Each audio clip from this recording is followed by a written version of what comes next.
baby! Hello, my honey! Hello, my ragtime gal! Sonny, you kissed my wife! Baby, my heart's on fire! Well, if you like Menasor, then you'll love this one. We review the remaining figures who are the components for Optimus Maximus, including Optimus Prime, Ironhide, Mirage, and Sunstreaker. So yes, the Combiner Wars may be ended, but they're not quite dead yet.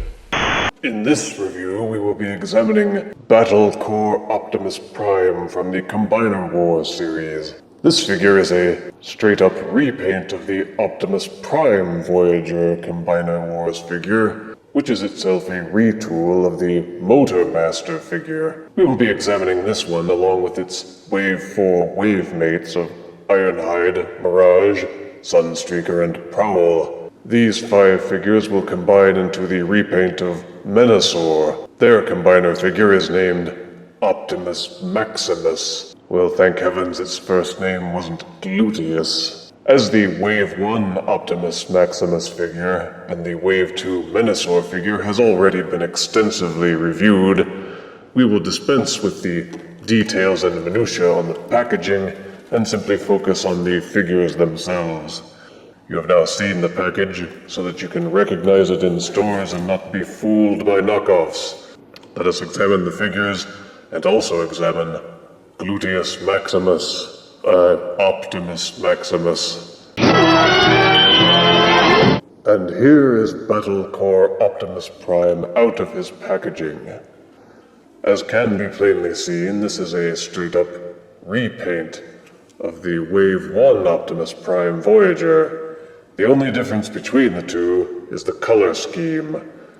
For Battle Core Optimus, the color is white, and oddly enough, it suits him fairly well. The gold and gray and white makes for a pleasant change of pace.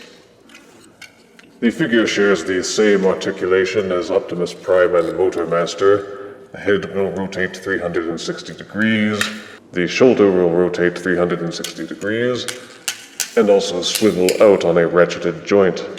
There is a 90-degree elbow bend. There is no wrist articulation, except to fold the wrist in for the transformation. There is actually a waist rotational joint, so that you can twist his torso and give him more dynamic stances. The hips will swivel out on a ratcheted joint. The knees will also bend 90 degrees, and there is also a thigh rotation. The toe will bend downward, but the heel will not bend. You can get some excellent posability out of Battle Core Optimus Prime, and it will look excellent on your shelf. And here we have Battle Core Optimus Prime in his vehicle mode. The vehicle mode looks just as spiffy as the robot mode does. The color scheme just seems to work somehow. The truck will roll fairly well, and the weapon accessories fit neatly onto the back.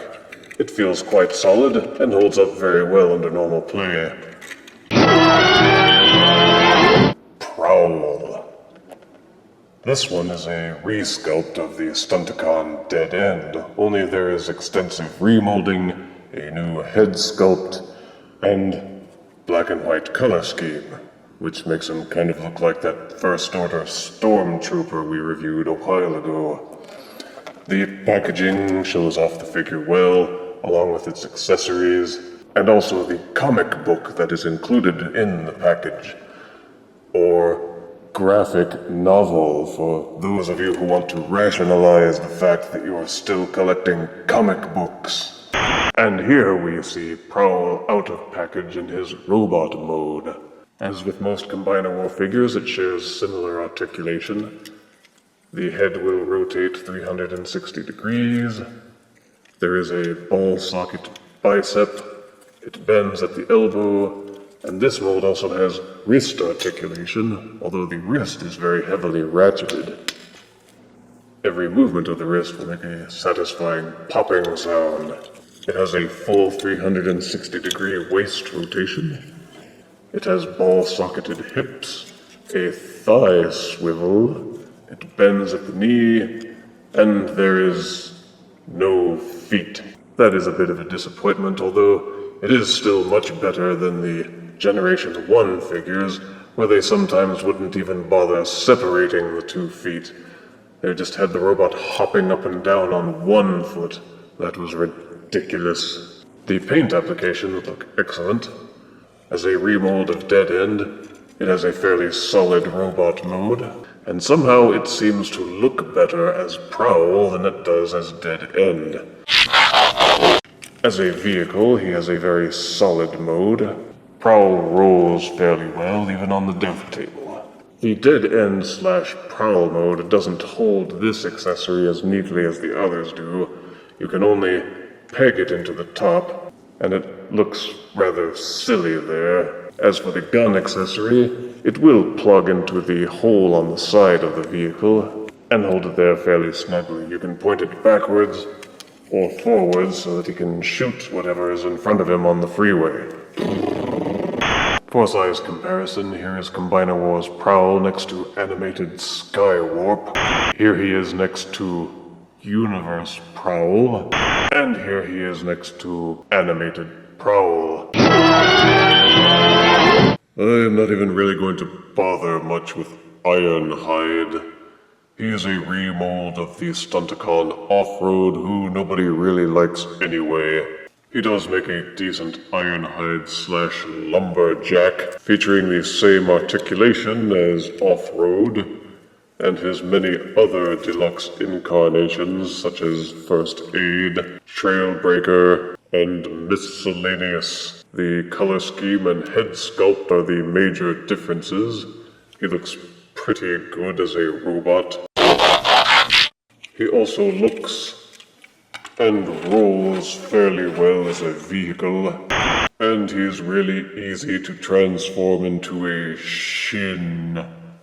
Here he is next to Generations Warpath, a Transformers Prime Deluxe Vehicon, and Funko Pop glow-in-the-dark Steven Universe.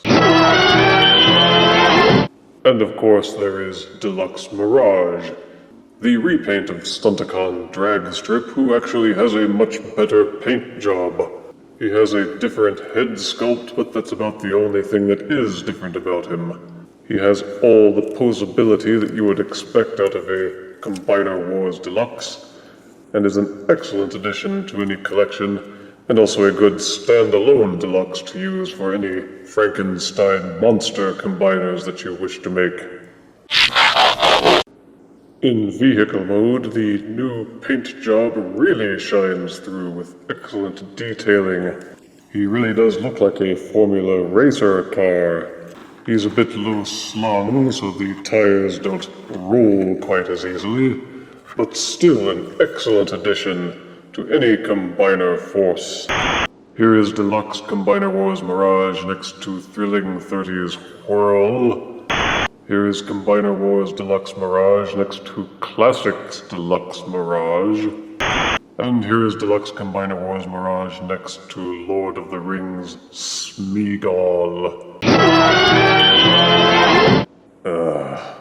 Ever since G1, I thought that the name Rodimus was just lazy.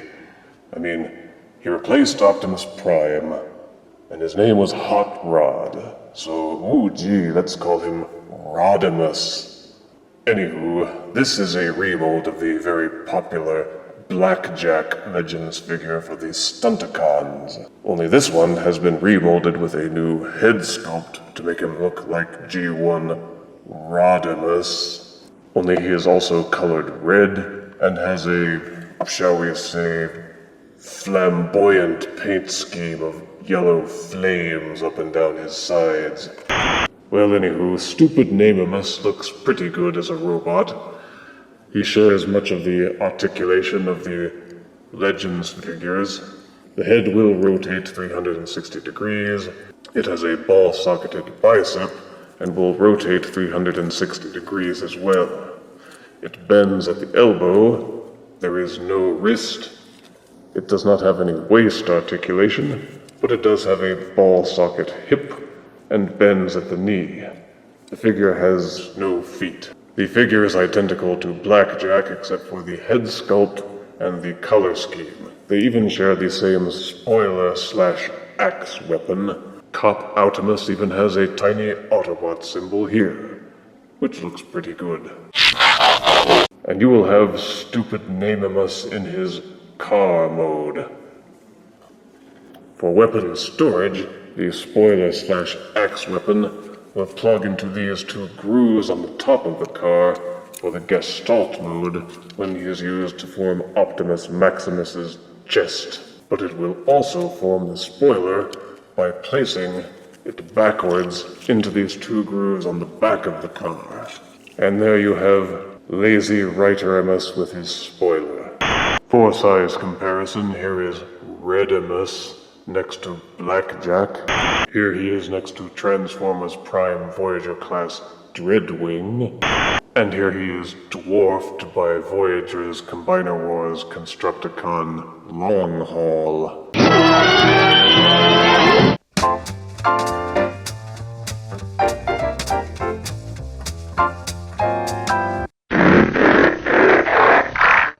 With Battle Core Optimus, they have fixed many of the issues which plagued the Motormaster figure.